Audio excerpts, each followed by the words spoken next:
بسم اللہ الرحمن الرحیم. قل هو اللہ احد اللہ الصمد لم یلد ولم یولد ولم یکن لہ کفوا احد. میں جو اس وقت ویڈیو بنا رہا ہوں تو صبح کے 3:45 ہو رہے ہیں. میں chief justice supreme court of Pakistan آپ کو بتا رہا ہوں. میں جمشید دستی آپ سے مخاطب ہوں. میں 4 قومی اسمبلی کا الیکشن جیتا ہوں. آج خفیہ ایجنسیاں اور سی ٹی ڈی کے لوگ میرے گھر ظفر کالونی جھنگ روڈ مظفر گڑھ پہ داخل ہوئے ہیں اور انہوں نے بہت بڑا ظلم اور بے غیرتی کا مظاہرہ کیا ہے. میری بیوی کو انہوں نے ننگا کر دیا ہے. میرے موبائل چاہے تشدد کیا ہے. بچوں کو مارا ہے. میرا چھوٹا بچہ 10 مہینے کا ہے, وہ چیختا چلاتا رہا ہے. انہوں نے 2 گھنٹے میرے گھر پہ 3 گھنٹے کا کمال بنایا اور پوری انہوں نے گنڈا گردی اور بدماشی کا مظاہرہ کیا. موبائل فون لے گئے, کیمرے توڑ کے لے گئے. 30-40 گاڑیاں تھیں. چنگی چوک کو انہوں نے یکمال بنایا. دن سے بھی یہ حرام خوری کر رہے تھے. میرے دوستوں کے گھروں میں بھی انہوں نے چھاپا مارا ہے اور میرے ساتھ بہت بڑا ظلم اور زیادتی ہوئی ہے. میں پچھلے 9 مہینے سے ان کی گنڈا گردی کا مقابلہ کر رہا ہوں. آج یہ ابھی بے غیرتی پہ آ گئے, انتہا پہ آ گئے. چیف جسٹس صاحب, خدا کے واسطے میں پاکستانی ہوں. اتنا بڑا ظلم میں سوچ نہیں سکتا اور میرے ساتھ اتنی بڑی زیادتی ہو گئی ہے کہ میرا جرم یہی وجہ کہ میں اس ملک کے ساتھ کھڑا ہوں, اس قوم کے ساتھ کھڑا ہوں. میں ایک ورکر کلاس سے آیا ہوں اور میرا یہی گناہ ہے کہ ہم عمران خان کے ساتھی ہیں. انہوں نے کتنے دنوں سے میرے اوپر ایک کیس تھا. میں نے ملتان بینچ سے جو ہے نا حفاظتی ضمانت کرائی. پھر اس کے بعد میں نے مظفر گڑھ سے بھی آ کے ایک ضمانت کرا لی تھی, اس کی عبوری ضمانت کرا لی تھی اور کوئی کوشش نہیں. اس کے باوجود میں اس ہیڈ پہ رہ رہا تھا.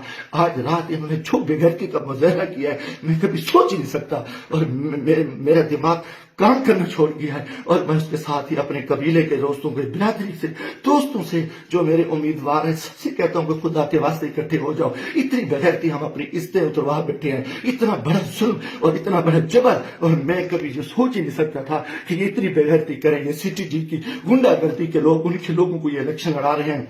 یہ خفیہ ایجنسیاں یہ بھی کو ڈالیں, انتہائی بے غیرتی کا مظاہرہ کر رہے ہیں. خدا کے واسطے لوگوں آ جاؤ. کچھ نہیں بچ رہا. میں مرنا چاہتا ہوں. مجھے مار دیں, گولیاں مار دیں. میں ان بے غیرتوں کا, ان حرام زادوں کا میں مقابلہ کرنا چاہتا ہوں. اور میں اسے عزت جو ہے نا کہ گئی ہے, گھر کی ہیں اور چار دیواری کی ہے. میں گولی قبول کرنا چاہتا ہوں, مرنا چاہتا ہوں. خدا کے واسطے چیف جسٹس صاحب, خدا کے واسطے الیکشن تو تباہ ہو. الیکشن تو غرق ہو چکا ہے. الیکشن تو گنڈا گردی کی بھیڑ کر چکا ہے کہ ہمارے سارے لوگوں کے انہوں نے کاغذ مسترد کیے, بدماشی کی. اب ہمارے گھر عزت محفوظ نہیں ہے.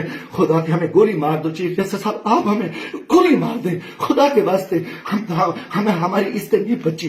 ہمیں یہ کون لوگ ہیں, یہ کس سے آئے, ان کا یہ بدماشی اور ان بغیرتی پہ آ گئے ہیں. خدا کے میں دوستوں, خدا کے واسطے میں تمام کو کہتا ہوں کل اکٹھے ہو جاؤ. خدا کے واسطے اکٹھے ہو جاؤ. اگر آپ اکٹھے نہیں ہوتے میں بیٹھتا ہوں, مجھے مارے, مجھے اٹھائے, میرے اوپر جو بغیرتی کرے, میرے اوپر جو کچھ یہ حرام زدگی کر چکے ہیں, جو کچھ میرے گھر پہ ہوا ہے, جو کچھ ہوا ہے آپ تصور نہیں کر سکتے. میری عزت بھی لوٹ لی, گھر پہ بھی انہوں نے حملہ کر دیا, بغیرتی کا بھی مظاہرہ کیا اور میرا ہر چیز جو ہے نا انہوں نے بگاڑ کی.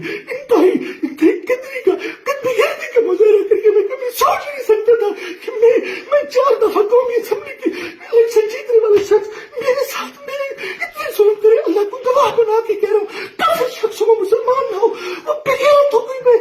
میں کوئی ایسی چیز کبھی سوچی اس ملک کے بارے میں. میرا جینا مرنا یہ پاکستان ہے, مگر میں اس حالت میں جو کچھ کیا ہے انہوں نے بغیرتی کی ہے. اور میرے دوستوں عزیزوں, آ جاؤ ورنہ کل میں صبح بیٹھتا ہوں پھر مجھے مارے, مجھے دل کو مارے, دن کی طریقے میں گولیاں مارے.